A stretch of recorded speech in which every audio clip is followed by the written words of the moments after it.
हिंदू परिषद के नए अध्यक्ष आलोक कुमार ने आज प्रेस कॉन्फ्रेंस करके कहा कि विश्व हिंदू परिषद का मुख्य लक्ष्य घर वापसी और राम राज्य स्थापित करना होगा। इसके लिए वो बड़ी योजना बनाएंगे और इससे संबंधित विषयों पर विशेष ध्यान दिया जाएगा। आइए सुनते हैं इनकी बातें। अब मैं सब देश के लोगों को बता सकता हूँ कि वीआईपी दर्शन से भगवान के एक बार दर्शन होते हैं और लाइन में लग के जाओ तो आधे घंटे में दर्शन हो जाते हैं और मंदिर में चढ़ते से अंदर जाते तक भगवान के लगातार दर्शन होते हैं। इतनी सुंदर व्यवस्था के लिए मैं मंदिर को और प्रशासन को बधाई देता हूँ। मैंने ये भी देखा कि अयोध्या में कहीं भी कोई ठहरा हो, उसको भोजन करना हो तो उसको लंबा चलना नहीं पड़ता। उसके होटल के, सराय के, धर्मशाला के वॉकिंग डिस्टेंस में उसको कोई ना कोई भंडारा मिल जाता है और जो उसे प्रेम से, आग्रह से कहता है कि आइए, अंदर आइए, बैठकर खाना खाइए। ये जो पूरा हिंदू समाज यहाँ इकट्ठा हो रहा है और आज मैंने जो पहला भंडारा देखा वो तो आंध्र के लोग चला रहे हैं और जहाँ शाम को जा रहा हूँ वो पंजाब के लोग चला रहे हैं, जम्मू के लोग चला रहे हैं। तो उत्तर दक्षिण का, पूरा पश्चिम का सारा भेदभाव मिटा करके और सब लोग मिलकर के राम जी की सेवा में लगे। कोई 10,000 लोगों को रोज भोजन कराता है, कोई 5,000 को कराता है। इतनी सुंदर व्यवस्था और इस एकात्मता को हम बनाए रखेंगे तो देश राम राज्य की ओर बढ़ेगा। बहुत धन्यवाद। एक सवाल है कि जो 3 दिवस की बैठक में केवल 2 ही प्रस्ताव पास हुए या और भी कई प्रस्ताव? 2 प्रस्ताव पास हुए हैं और एक स्टेटमेंट इशू किया है समान नागरिक संहिता पे, उसकी प्रतिलिपि आपको बांटी है। अयोध्या की पावन भूमि पर विश्व हिंदू परिषद के केंद्रीय प्रत्याशियों की 3 दिन की बैठक आज संपन्न हो रही है। इस बैठक में देश और विदेश के केंद्रीय प्रत्याशियों ने भाग लिया। हिंदू समाज की वर्तमान परिस्थिति, उसके समक्ष जो चुनौतियां हैं उनके बारे में और अपनी स्थापना के 60 पूर्ति वर्ष पर जिस प्रकार के संकल्प उन्होंने शुरू में किए थे, उन संकल्पों को पूरा करने की जो स्थिति है, उनके जो कार्यक्रम है, उन पर गहन विचार किया और विचार करने के पश्चात कुछ कार्यक्रमों की योजनाएं बनी है। सबसे मुख्य है कि भगवान श्री रामलला के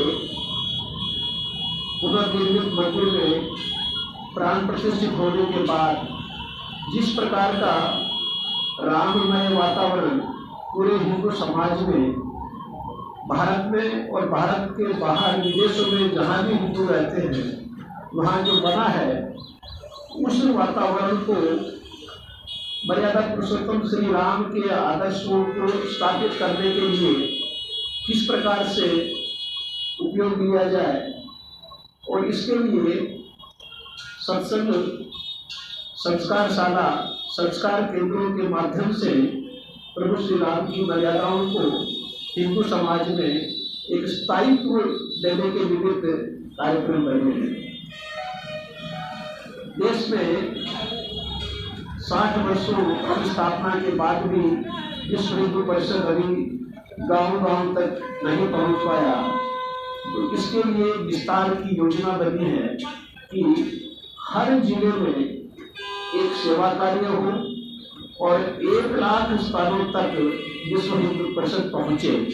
इस प्रकार की योजनाएं बनी हैं जिससे देश के हर कोने में संगठन की व्याप्ति हो। संगठन के विस्तार के साथ कार्यकर्ताओं की संख्या बढ़ाने, कार्यकर्ताओं की क्षमता बढ़ाने के विविध प्रशिक्षण की योजनाएं बनी हैं और जो चुनौतियां समाज के समक्ष है उसके लिए उन सब कार्यकर्ताओं को तैयार करने के पाठ्यक्रम बनाने की योजना बनी है। धर्मांतरण को रोकना, लव जिहाद, भूमि जिहाद, हलाल, इस प्रकार की सारी चुनौतियों को रोकने के लिए, कार्यकर्ताओं को सक्षम बनाने के लिए कुछ योजनाओं पर विचार हुआ है। घर वापसी का हमारा कार्यक्रम बहुत पुराना है, परंतु उसकी गति बहुत धीमी है। तो सारे कार्यकर्ताओं का यह संकल्प रहा है कि घर वापसी जो हिंदू समाज से के ही बंधु हैं, कालांतर में किसी न किसी कारण से दूसरे पूजा पद्धतियों का उनको अपनाना पड़ा, तो उनको वापस अपने घर में अपनी मूल पूजा पद्धति के साथ में जोड़ना, इस कार्यक्रम को गति देने के बारे में विचार हुआ और इस एक संकल्प किया गया है। उत्तराखंड सरकार ने यूनिफॉर्म सिविल कोड, समान नागरिक संहिता का एक कानून अभी अपनी विधानसभा में पास किया है, लागू भी किया है। विश्व हिंदू परिषद के प्रत्याशियों ने उत्तराखंड सरकार का इस कदम के लिए अभिनंदन किया है और हमने उसका स्वागत किया है। विश्व हिंदू परिषद अपेक्षा करती है कि शेष राज्य सरकारें भी उत्तराखंड द्वारा प्रशस्त इस मार्ग का अनुसरण करेगी और देश में महिलाओं और बालकों को एक समान अधिकार मिले, इस निमित्त यूनिफॉर्म सिविल कोड को अन्य राज्य सरकारें भी इसी प्रकार के कानून बनाएगी, इस प्रकार की हम निवेदन करते हैं, आह्वान करते हैं।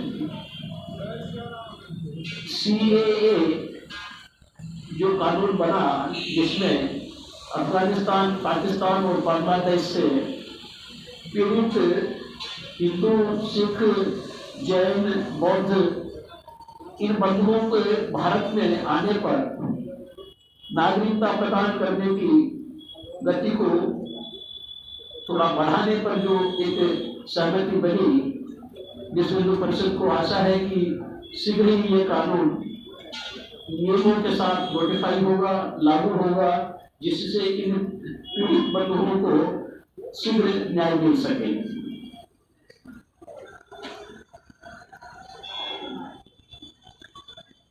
कुछ हमारे कार्यक्रम बहुत लंबे समय से हमें स्थायी कार्यक्रम है, जिसमें सबसे मुख्य है विश्व हिंदू परिषद के सेवा कार्य।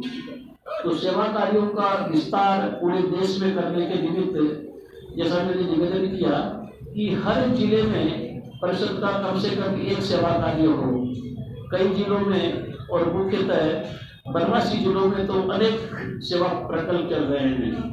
कुल 5200 सेवा प्रकल्प हैं, इनको और बढ़ाने पर विचार हुआ, इसका संकल्प किया गया और गो संवर्धन और गोरक्षण के निमित्त अनेक उपायों पर और खास तौर से किसानों को जागृत करने और उनका ये जागरण करने कि गाय बिना दूध के भी अपना खर्चा खुद संभाल सकती है, इसके निमित्त विभिन्न जो हमारे अनुसंधान हैं, नागपुर के पास देवलापार में हमारे अनुसंधान केंद्र में अनेक विधियां विकसित की गई हैं, जिससे किसान को हम ये बता पाने में समर्थ होते हैं कि गाय किस प्रकार से स्वावलंबी है, उस पर कोई विशेष खर्चा उनको नहीं करना पड़ता अगर वो दूध भी नहीं दे तो इन विधियों का अनुसंधान से विकसित इन तकनीकों का किसानों को ज्ञान कराना, प्रशिक्षण देना,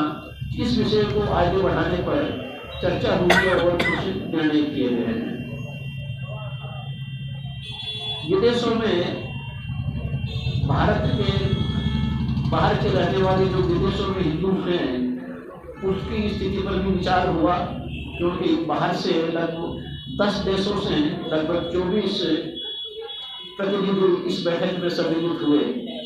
तो विभिन्न प्रकार की समस्याएं हैं, बांग्लादेश से, नेपाल से, थाईलैंड से, गुयाना से, दक्षिण अफ्रीका से, हांगकांग से, थाईलैंड से, न्यूजीलैंड से, तो अनेक देशों में विश्व हिंदू परिषद संगठन की शाखाएं हैं, वहाँ के कार्यकर्ता आए, अपने हिंदू समाज की वहाँ की जो स्थिति है और चुनौतियाँ हैं उन सब पर उन्होंने प्रकाश डाला और उसके लिए किस प्रकार की सहायता उनको मिल सकती है इस पर विचार हुआ। Thank you.